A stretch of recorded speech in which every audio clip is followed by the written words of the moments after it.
पौष का समय शुभ कर्म सिखाए, सत्य के राह सभी को भाए। आओ सुने 12वें दिन की कथा की वाणी और भक्ति का दीप जलाएं। ओम घृणी सूर्याय नमः। मैं नीलम आप सभी का आपके अपने चैनल प्रभु भक्ति संगीत में हार्दिक स्वागत करती हूँ। प्रिय भक्तजनों, आज पौष माह के कृष्ण पक्ष की द्वादशी तिथि है और आज दिन शुक्रवार का है और शुक्रवार का दिन माता लक्ष्मी को समर्पित होता है। तो आइए आज हम सबसे पहले आज की कथा अध्याय शुरू करते हैं और सबसे पहले हम आज कथा का रसवान करेंगे गणेश जी की कथा से। तो सबसे पहले बोली गणेश जी महाराज की जय हो। प्राचीन समय की बात है। एक गांव में एक अंधा और अनाथ लड़का रहता था। उसका नाम था मोहन। वह मंदिर के बाहर बैठकर भीख मांगकर गुजर बसर करता था। उसी गांव में एक शंकर चाचा थे जो बचपन से ही मोहन की देखभाल करते थे। मोहन उन्हीं के साथ रहता था। वे सुबह उसे मंदिर के बाहर छोड़ जाते और रात को जाते समय उसे अपने साथ घर ले जाते। इसी तरह समय बीत रहा था। एक दिन मोहन ने शंकर चाचा से कहा कि चाचा, आप मेरा बोझ कब तक उठाते रहेंगे? बचपन से मेरी देखभाल करते आ रहे हैं। अब मैं आप पर बोझ नहीं बनना चाहता, मुझे मेरे हाल पर छोड़ दीजिए। तो शंकर चाचा ने कहा, बेटा, मैं तुझे अपना बेटा मानता हूँ और तू मुझे छोड़कर जाने की बात कर रहा है। अगर तेरी जगह मेरा सगा बेटा होता तो क्या मुझे छोड़कर चला जाता? यह सुनकर मोहन रोने लगा। तब शंकर चाचा ने उसे समझाते हुए कहा कि तू गणेश मंदिर के बाहर बरसों से भीख मांग रहा है। समझ ले, तू उनकी शरण में है, उनकी पूजा कर, वही तेरी रक्षा करेंगे। बेटा, भाग्य पर किसी का जोर नहीं है। तुम इस तरह रोते हो तो मुझे बहुत दुख होता है। मैं तुझे माता पिता बनकर पाल पोस सकता हूँ, पर तुम्हारी आंखों की रोशनी कहाँ से लाऊं? जब तुम परेशान होते हो तो मुझे बहुत बुरा लगता है। तू मुझसे वादा कर कि आज के बाद कभी नहीं रोएगा। मोहन कहने लगा, चाचा, मैं आज के बाद कभी नहीं रोऊंगा, पर मैं भगवान की पूजा कैसे करूं? मैं तो भिखारी हूँ और भिखारी को मंदिर में इजाजत नहीं होती जाने की। तो मन ही मन गणेश जी को याद कर लेता हूँ। तो शंकर चाचा ने कहा, बेटा, तू चिंता मत कर, एक दिन सब कुछ ठीक हो जाएगा। इस तरह बातें करते करते चाचा भतीजे सो गए। अगले दिन शंकर चाचा मोहन को लेकर गणेश जी के मंदिर के बाहर पहुंचे। तभी मंदिर के पुजारी ने उन्हें रोका और कहा कि इस भिखारी को कहाँ मंदिर के अंदर लेकर जा रही है? तो रोजाना मंदिर के बाहर बैठता है और इसे बाहर ही ले जाओ। तो पुजारी की बात सुनकर शंकर चाचा ने कहा कि क्या भिखारी इंसान नहीं होते? उन्हें पूजा पाठ करने का हक नहीं होता? तुम कौन होते उन्हें पूजा से रोकने वाले? इस तरह सुनकर पुजारी को गुस्सा आ गया और उसने उन दोनों को मंदिर से बाहर निकाल दिया। और तब मोहन ने कहा, चाचा, रहने दो, मैं यहीं बैठकर भगवान की पूजा कर लूँगा। आप इनसे बहस मत करो। अगर पुजारी को ज़्यादा गुस्सा आ गया तो मुझे मंदिर के बाहर भी नहीं बैठने देंगे। यह कहकर मोहन अपनी पुरानी जगह पर आकर बैठ गया। शंकर चाचा अपने काम पर चले गए। मोहन बैठकर वहीं भीख मांग रहा था। तभी उसे किसी के रोने की आवाज़ सुनाई दी। उसे लगा जैसे कोई बच्चा रो रहा है। तो इधर उधर टटोलते हुए पूछा, कौन है और क्यों रो रहे हो? तो उस बालक ने कहा, मुझे बहुत भूख लगी है और मंदिर के पास ही दुकान है, वहाँ पे बहुत अच्छे लड्डू रखे हैं, लेकिन मेरे पास पैसे नहीं है। तो मोहन कहने लगा, कोई बात नहीं, सुनो, मेरे पास से पैसे लेकर जाओ और लड्डू खरीद कर खा लो। यह कहकर मोहन ने अपनी पास रखे हुए पैसों में से कुछ रुपए निकाल कर आगे कर दिए। तो उसमें से वह लड़का उठा और वहाँ से चला गया। थोड़ी देर में वह बालक मोहन के पास आया और कहने लगा कि मैं 2 लड्डू लाया हूँ, एक मैं खा लेता हूँ, एक तुम खा लो। मोहन ने कहा, नहीं, दोनों लड्डू तुम ही खा लो। तुम्हारा नाम क्या है? तो वो बालक कहने लगा, मेरा नाम तो गणेश है, पास में मेरा घर है। मेरे माता पिता सुबह काम पर चले जाते हैं और मैं मंदिर में खेलने के लिए आ जाता हूँ। यह कहकर वह बालक चला गया। अगले दिन से वह बालक रोजाना वहाँ आता और मोहन से रुपए लेकर लड्डू खाकर चला जाता। एक दिन वो बालक आया तो उसने मोहन से पूछा कि तुम मुझे रोजाना रुपए देते हो, कभी भी मना नहीं करते। तब मोहन ने कहा कि गणेश, मैं भगवान गणेश को लड्डू का भोग लगाना चाहता हूँ, लेकिन हम तो भिखारी हैं, तो हमें मंदिर के अंदर जाने की इजाज़त नहीं होती। जब तुम लड्डू खा लेते हो तो मुझे ऐसा लगता है जैसे गणेश जी खुद भोग लगाने के लिए मेरे पास आए हो, इसलिए मुझे अच्छा लगता है तुम रोजाना आ जाया करो, मैं तुम्हारा इंतजार करता हूँ। तो इसी तरह समय बीतता गया। एक दिन गणेश ने मोहन से कहा कि मैं तुमसे मिलने और खाने अब नहीं आ सकूंगा, मेरे माता पिता दूसरे गांव जा रहे हैं। तो यह बात सुनकर मोहन तो रोने लगा। उसने कहा कि मैं तुम्हारे बगैर नहीं रह सकता, मैं देख भी नहीं सकता तुम कैसे हो, लेकिन तुम्हें 5 रुपए देता हूँ तो मुझे बालक रूपी गणेश जी लड्डू खाते हुए दिखाई देते हैं और तुम मुझे छोड़कर जा रहे हो। नहीं, मुझे छोड़कर मत जाना, नहीं तो मैं जिंदा नहीं बचूंगा। तो मोहन की बात सुनकर कहने लगा, ठीक है, तुम मेरे साथ मेरे घर चलो, मेरे माता पिता से बात कर लेना, अगर वो मान गए तो मैं तुम्हारे पास रोजाना लड्डू खाने आता रहूँगा। तो मोहन गणेश जी के साथ चल दिया। काफ़ी दूर चलने के बाद में उसने पूछा, गणेश मुझे ऐसा लग रहा है कि हम बहुत दूर आ गए हैं, तुम्हारा घर कहाँ है? तो गणेश ने कहा, बस पहुंचने ही वाले हैं, थोड़ी दूर और चलने के बाद। मोहन ने फिर पूछा, पर उसे कोई जवाब नहीं मिला। तो मोहन ने बार बार पुकारा, गणेश गणेश तुम कहाँ हो? लेकिन सामने से कोई आवाज़ नहीं है। तो मोहन घबरा गया और सोचने लगा, गणेश न जाने कहाँ चला गया, मुझे पता नहीं कहाँ लेकर आया है, मैं घर कैसे जाऊँगा, शंकर चाचा को कैसे पता होगा कि मैं यहाँ पर हूँ। इसी तरह घबराए जल्दी जल्दी चलने लगा तो उसका पैर किसी पत्थर से टकरा गया और वह गिर पड़ा। गिरते ही बेहोश हो गया। थोड़ी देर बाद वो होश में आया तो उसके सिर में बहुत तेज दर्द हो रहा था। वह वहाँ से जैसे तैसे खड़ा हुआ और जैसे ही आंख खोली तो उसे सब दिखाई दे रहा था। वो हैरान हो गया। तभी उसे सामने गणेश जी खड़े हुए दिखाई दिए। तो मोहन उनके पैरों में जाकर गिर पड़ा। तो गणेश जी ने उससे कहा, मोहन जिस दिन तुम्हें मंदिर में जाने से मना किया था उसी दिन से मैं भोग लेने के लिए हर दिन तुम्हारे पास आता था। तुम इतने गरीब थे फिर भी मुझे रोजाना लड्डू के लिए रुपए देते थे। मैं तुम्हारी श्रद्धा भक्ति से बहुत प्रसन्न हूँ। आज से तुम गरीब नहीं रहोगे, तुम्हारा धन धान्य से घर भरा होगा और कोई भी तुम्हें मेरे दर्शन करने से रोक नहीं सकेगा। यह कहकर गणेश भगवान अंतर ध्यान हो गए। मोहन के आंखों की रोशनी आ गई। वह अपने घर आया तो देखा कि घर के एक कोने में सोने चांदी के रुपए का ढेर लगा हुआ है और उधर शाम होने पर शंकर चाचा को लेने के लिए गणेश मंदिर पर गए और वहां पर कोई भी नहीं दिखाई दिया। तो बहुत परेशान हुए और इधर उधर चाचा ढूंढने लगे और सोचने लगे, मोहन कहाँ गया? वो बड़ा परेशान रहता था, कहीं मुझे छोड़कर तो नहीं चला गया। तो ढूंढते ढूंढते आधी रात हो गई। आंखों में आंसू लिए मोहन को याद करके शंकर चाचा घर आए। घर आए तो देखा सारा घर रोशनी से जगमगा रहा है। यह देखकर शंकर चाचा को बड़ी हैरानी हुई। तभी मोहन बाहर आया और शंकर चाचा को देखते ही उनसे लिपट गया और कहने लगा, चाचा देखो मुझे दिखाई देने लगा, आपने सच कहा था, भगवान मेरी रक्षा करेंगे। देखो आज गणेश जी भगवान ने हमारी कितनी मदद की, मेरी आंखें भी ठीक कर दी और हमें खूब सारा धन दिया। आज के बाद से हम दोनों रोजाना गणेश मंदिर जाया करेंगे। अब से हमें मंदिर जाने से कोई नहीं रोकेगा। तो अगले दिन से मोहन नए कपड़े पहनकर शंकर चाचा को लेकर गणेश मंदिर जाने लगा। अब उसे अंदर जाने से कोई नहीं रोकता था। गणेश जी के इस चमत्कार को देखकर पुजारी को बड़ी हैरानी हुई। उसने मोहन से माफ़ी मांगी और कहा, बेटा मुझे माफ़ कर दो, मुझे नहीं पता था कि भगवान की पूजा करने के लिए धन नहीं सच्ची श्रद्धा की ज़रूरत होती है।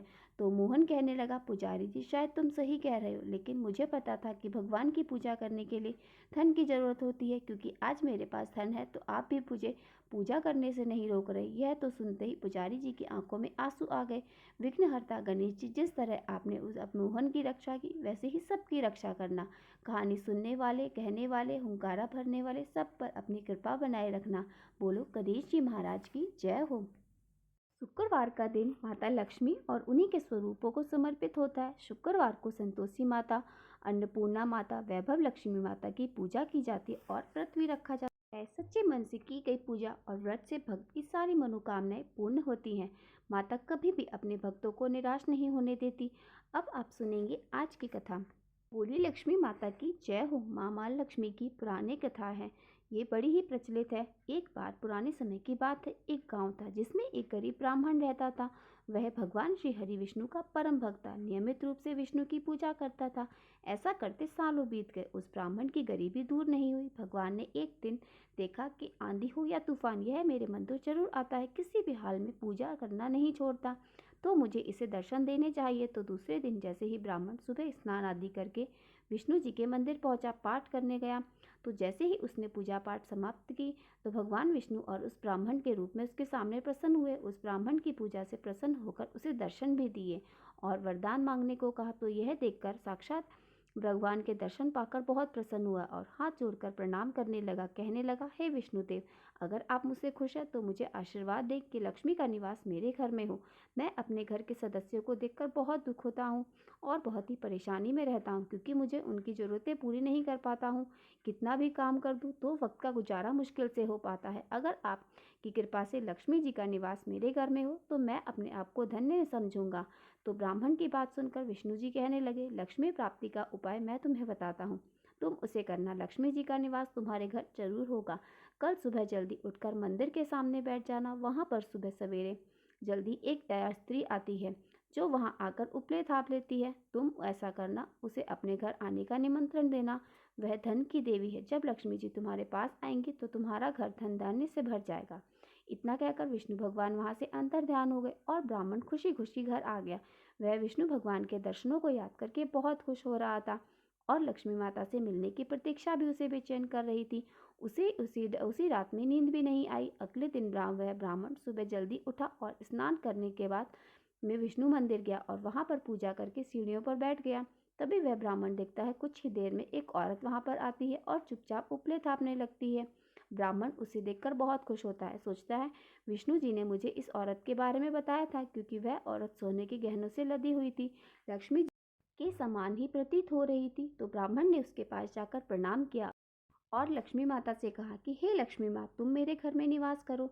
तो लक्ष्मी जी समझ गई यह सब विष्णु जी ने उसे करने के लिए कहा है। तो वह उस ब्राह्मण से कहने लगी, हे ब्राह्मण, तुम्हारी गरीबी से परेशान हो तो तुम ऐसा करो, महालक्ष्मी व्रत करो। तो वह ब्राह्मण कहने लगा, यह व्रत कैसे किया जाता है? तो लक्ष्मी माता ने कहा, यह व्रत 16 दिनों तक किया जाता है और 17वें दिन रात को चंद्रमा को अर्घ देने के बाद ही तुम्हारा व्रत पूरा होता है और तुम्हारी मनोकामनाएं पूर्ण हो जाती हैं। तुम यह व्रत किसी भी महीने के शुक्ल पक्ष की अष्टमी तिथि से शुरू कर सकते हो। और इतना कहकर माता लक्ष्मी अंतर ध्यान हो गई और वह ब्राह्मण खुशी खुशी घर आ गया। वैसे ही शुक्ल पक्ष की अष्टमी तिथि आई तो ब्राह्मण ने जिस तरह लक्ष्मी माता ने बताया, लक्ष्मी जी का पूजन करना शुरू कर दिया। पूरे श्रद्धा भाव से माँ लक्ष्मी का पूजन करता, व्रत रखता, सुबह पूजा पाठ करके माँ को खीर का भोग लगाता। इसी तरह 16 दिन बीत गए। 16वें दिन उसे विधिवत लक्ष्मी माता की पूजा अर्चना की। शाम के समय उत्तर दिशा की तरफ मुंह करके लक्ष्मी माता को पुकारा, हे माँ, मैंने पूरी विधान से आपका महालक्ष्मी व्रत पूर्ण किया, अब आप मुझे अपना आशीर्वाद प्रदान करें। ब्राह्मण की आवाज़ सुनकर माँ लक्ष्मी प्रसन्न हुई। उनकी पूजा और व्रत से प्रसन्न होकर माँ ने अपना वचन पूरा किया, जिससे उस ब्राह्मण के घर में अन्न धन का वास हो गया और घर के सारे सदस्य सुखपूर्वक रहने लगे और वह ब्राह्मण हमेशा नियम से लक्ष्मी माता का व्रत और पूजन करने लगा। कहा जाता है तभी से माता लक्ष्मी का व्रत पूरी श्रद्धा के साथ किया जाता है, जिस व्यक्ति को माँ लक्ष्मी का आशीर्वाद भी प्रदान करती हैं और वह हमेशा सुखी और संपन्न रहता है। प्रेम से बोलो लक्ष्मी माता की जय। ये कथा यहीं पर संपूर्ण होती है। अब हम सुनेंगे पौष माह के 12वें अध्याय का महात्म्य। ओम घृणी सूर्याय नमः। आगे के अध्याय में भगवान सूर्य, जो कि संपूर्ण जगत के आदि हैं, मूल हैं, इसी कारण इनका नाम आदित्य भी है। देवराज इंद्र आदि देवता इन्हीं से उत्पन्न हुए और देवताओं तथा जगत का संपूर्ण तेज भी इन्हीं का है। अग्नि में दी हुई आहुति सूर्य नारायण को ही प्राप्त होती है, इसलिए आदित्य से ही वृष्टि उत्पन्न होती है और वृष्टि से ही अर्थात वर्षा से अन्न उत्पन्न होता है और अन्न से प्रजा का पालन होता है। ध्यान करने वाले लोगों के लिए ध्यान रूप में और मोक्ष प्राप्त करने वाले की इच्छा से आराधना करने वाले लोगों के लिए यह मोक्ष स्वरूप है। क्षण, मुहूर्त, दिन, पक्ष, मास, ऋतु, अयन, संवत्सर तथा युग की कल्पना सूर्य नारायण के बिना संभव ही नहीं है। काल नियम के बिना अग्निहोत्र आदि कर्म नहीं हो सकते। ऋतु विभाग के बिना पुष्प, फल और मूल की उत्पत्ति संभव नहीं और उनके ना रहने से तो संपूर्ण जगत के व्यवहार ही नष्ट हो जाएंगे। सूर्य नारायण के सामान्य 12 नाम इस प्रकार से हैं: आदित्य, सविता, सूर्य, मेहर, अर्क, प्रतापनगर, भानु, चित्र, भानुकाकर और रवि, विष्णुधाता, भग, पूषा, मित्र, इंद्र, वरुण, आयुवाणा, कुमों, अश्विन में इंद्र, कार्तिक में धाता, मार्गशीर्ष में मित्र, पोष में पूषा, माघ में भग और फागुन में त्वष्टा नाम के आदित्य तपते हैं। उत्तर नारायण में सूर्य किरणों वृद्धि देती हैं और दक्षिण नारायण में वह किरणें वृद्धि घटने लगती हैं। इस प्रकार सूर्य किरणें लोको उपकार में प्रवृत्त रहती हैं। जैसे स्फटिक में विभिन्न रंगों के प्रविष्ट होने से वह अनेक वर्णों का दिखाई देता है, जैसे एक ही मेघ आकाश में अनेक रूपों का हो जाता है। और गुण विशेष से जैसे आकाश से घिरा हुआ जल भूमि के रस वैशिष्ट से उनके स्वाद और गुणों वाला हो जाता है। जिस प्रकार एक ही अग्नि धन भेद के कारण उनके स्वरूपों में विभक्त हो जाती हैं और जैसे वायु पदार्थों के संयोग से सुगंधित और दुर्गंध युक्त हो जाती है, जैसे ग्रह अग्नि के नाम के हो जाते हैं, उसी प्रकार एक सूर्य नारायण ही ब्रह्मा, विष्णु और शिव आदि नामक रूप धारण करते हैं। इसलिए इनकी भक्ति अनेक प्रकार से होनी चाहिए। इस प्रकार जो सूर्य नारायण को जानता है वह रोग तथा पापों से शीघ्र ही मुक्त हो जाता है। पापी पुरुष की सूर्य नारायण के प्रति भक्ति कभी नहीं होती। इसलिए हे शाम, तुम सूर्य नारायण की आराधना करो, जिससे तुम इस भयंकर व्याधि से मुक्त होकर सभी कामनाओं को प्राप्त कर लोगे। अब जानिए भगवान सूर्य नारायण के परिवार के बारे में। सुमंतु मुनि कहने लगे, हे राजन, शाम से नारद जी ने पुनः पूछा, हे महामुनि, आपने भगवान सूर्य नारायण के अत्यंत आनंदप्रद महात्मा का वर्णन किया है, जिससे मेरे हृदय में उनके प्रति दृढ़ भक्ति उत्पन्न हो गई है। अब आप भगवान सूर्य नारायण की पत्नी महाभागा रागी और निकुभा तथा डिंडी और पिंगल आदि के विषय में बताइए। तब नारद जी कहने लगे, साम, भगवान सूर्य नारायण की रागी और निकुभा माम की दो पत्नियां हैं। इसमें से रागी को दयो अर्थात स्वर्ग और निकुभा को पृथ्वी को कहा जाता है। शुक्ल सप्तमी तिथि को दयो के साथ और मार्गशीर्ष पक्ष की सप्तमी को निकुभा अर्थात पृथ्वी के साथ सूर्य नारायण का संयोग होता है, जिससे रागी दयो से जल और निकुभा पृथ्वी से तीनों लोगों के कल्याण के लिए अनेक प्रकार की सस्य संपत्तियां अर्थात अन्न उत्पन्न होता है। सस्य अर्थात अन्न को देखकर अत्यंत प्रसन्नता से ब्राह्मण हवन करते हैं। स्वाहा का तथा स्वाधा का से और देवताओं पितरों की तृप्ति होती है। जिस प्रकार रागी अपने दो रूपों में हुई और यह जिनकी पुत्री है तथा इनकी जो संतानें हुई उनका हम वर्णन करते हैं। इसे आप सब प्रेम पूर्वक सुनिए।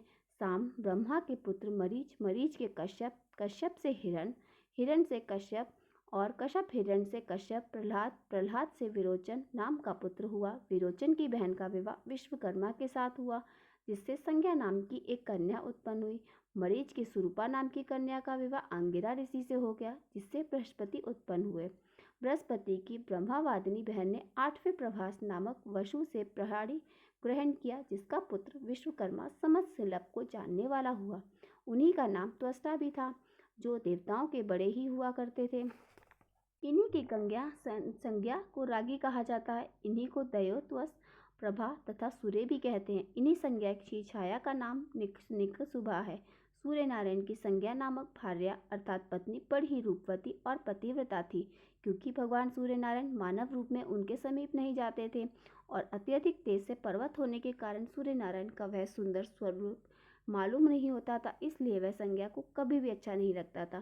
संज्ञा से 3 संतानें उत्पन्न हुई, किंतु सूर्य नारायण के तेज से व्याकुल होकर वह अपने पिता के घर चली गई और हजारों वर्षों तक वहीं पर रही। जब पिता ने संज्ञा के पति के घर जाने के लिए उनको अनेक बार कहा, तब वह उत्तर कुरु देश को चली गई। वहां पर अश्विनी का रूप धारण करके तृण आदि चढ़ती हुई समय बिताने लगी। भगवान सूर्य नारायण के समीप संज्ञा के रूप में उसकी छाया निवास करती थी। सूर्य उसे ही संज्ञा समझते थे।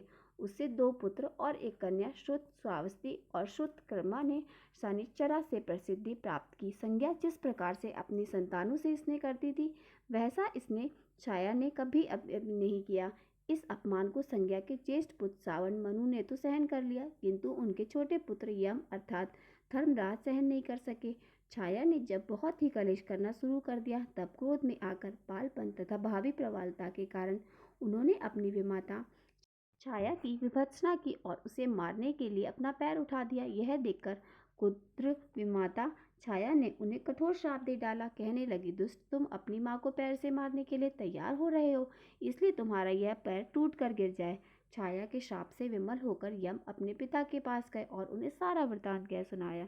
पुत्र की बातें सुनकर सूर्य नारायण कहने लगे, पुत्र, इसमें कुछ विशेष कारण तो जरूर होगा, क्योंकि अत्यंत धर्मात्मा तुम जैसे पुत्र के ऊपर माता को क्रोध आया कैसे? सभी पापों का तो निदान है, किंतु माँ के श्राप का कभी अन्यथा निदान नहीं हो सकता। पर मैं तुम्हारे ऊपर अधिक स्नेह होने के कारण एक उपाय कहता हूँ। यदि तुम्हारे पैर के मांस को लेकर कभी कृमि भूमि पर चले जाए, तो इससे माता का श्राप भी सत्य हो जाएगा और तुम्हारे पैर की रक्षा भी हो जाएगी। सुमंतु मुनि कहने लगा, राजन, इस प्रकार पुत्र को आश्वासन देकर सूर्य नारायण छाया के समीप जाकर कहने लगे, छाया, तुम इनसे स्नेह क्यों नहीं करती हो? एक माँ के लिए तो सभी संतानें समान होती हैं। यह सुनकर छाया ने उत्तर दिया, जिससे सूर्य नारायण को क्रोध आ गया और वे श्राप देने के लिए तैयार हो गए। छाया भगवान सूर्य नारायण को क्रोध देकर डर गई और उनसे अपना संपूर्ण वृत्तांत बतला दिया। तब सूर्य अपने ससुर विश्वकर्मा के पास गए। अपने जमाता सूर्य को क्रोधित देखकर विश्वकर्मा ने उनका पूजन किया तथा मधुर वचनों से उन्हें शांत किया और कहने लगे, देव, मेरी पुत्री संज्ञा आपके अत्यंत तेज को सहन न कर सकने के कारण वन को चली गई है और वह आपके उत्तम रूप के लिए वहां पर महान तपस्या कर रही है। श्री ब्रह्मा जी ने मुझे आज्ञा दी है कि यदि उनकी अभिरुचि हो तो संसार के कल्याण के लिए सूर्य को तराश कर उत्तम रूप बनाओ। विश्वकर्मा का यह वचन सुन सूर्य नारायण ने स्वीकार कर लिया और तब विश्वकर्मा ने सांगदीप में सूर्य नारायण को भ्रमी अर्थात खरात पर चढ़ाकर उनके प्रचंड तेज को खर्राट डाला, जिससे उनका रूप बहुत कुछ सौम्य बन गया। सूर्य नारायण ने भी अपने योग बल से इस बात की जानकारी की कि संपूर्ण प्राणियों से अदृश्य हमारी पत्नी संज्ञा अश्विनी के रूप को धारण करके उत्तर कुरु में निवास कर रही है। अतः सूर्य भी स्वयं अश्व का रूप धारण कर उनके पास आकर मिले। फलतः फिर बाद में अश्विनी से देवताओं के वैद्य जुड़वा अश्विनी कुमारों का जन्म हुआ, जिनके नाम है नासत्य और दस्त्र। इनके बाद सूर्य नारायण ने अपना वास्तविक रूप धारण किया। उस रूप को देखकर संज्ञा अत्यंत प्रीति से प्रसन्न हो गई और वह उनके समीप चली गई। फिर संज्ञा से रैवत नाम का पुत्र उत्पन्न हुआ, जो कि भगवान सूर्य नारायण के समान ही सौंदर्य संपन्न था। इस प्रकार सावन, मनु, यमुना, शनि, तप्ती, 2 अश्विनी कुमार व्यवस्थ, मनु और रैवत, यह सब सूर्य नारायण की संतानें हुई। यम की भागनी यमी यमुना नदी बनकर प्रवाहित हुई। सावर्ण 8वें मनु होंगे। सावर्ण मनु मेरु पर्वत के पृष्ठ प्रदेश पर तपस्या कर रहे हैं। सावर्ण के भ्राता शनि एक ग्रह नाम बन गए और उनकी भगनी तप्ती नदी बन गई, जो विंध्यगिरि से निकलकर पश्चिमी समुद्र में जाकर मिल जाती है और इस नदी में स्नान करने से बहुत पुण्य प्राप्त होता है। सौम्य नदी से तप्ती का संगम और गंगा नदी से व्यवस्थ यमुना का संगम होता है। दोनों अश्विनी कुमार देवताओं के वैद्य हैं, जिनकी विद्या से ही वैद्यगण भूमि पर अपना जीवन निर्वाह करते हैं। सूर्य नारायण ने अपने समान रूप वाले रेवंत नामक पुत्र को अश्व का स्वामी बनाया। जो मनुष्य अपने गंतव्य मार्ग के लिए रेवंत की पूजा करके प्रस्थान करता है, उसके मार्ग में कभी कलेश नहीं होता, उसके मार्ग में कभी कोई संकट नहीं आता। विश्वकर्मा जी के द्वारा सूर्य नारायण को खरात पर चढ़ाकर जो तेज ग्रहण किया, उससे उन्होंने भगवान सूर्य की पूजा करने के लिए भोजों को उत्पन्न किया। जो अमित तेजस्वी सूर्य नारायण की संतानोपति की इस कथा को सुनता अथवा पढ़ता है, वह सभी पापों से मुक्त होकर अंत में सूर्य लोक को प्राप्त हो जाता है। आज का अध्याय यहीं पर समाप्त होता है। अब इसका आगे का अध्याय जानने के लिए आप अगली वीडियो को जरूर सुनिए। और आज का वीडियो अगर मेरा पसंद आया हो तो वीडियो को लाइक और मेरे साथ जुड़े रहने के लिए चैनल को सब्सक्राइब अवश्य कर लीजिए, ताकि आपको इसके आगे का अध्याय की संपूर्ण जानकारी प्राप्त हो सके। श्री हरि विष्णु की जय हो। ओम घृणी सूर्याय नमः।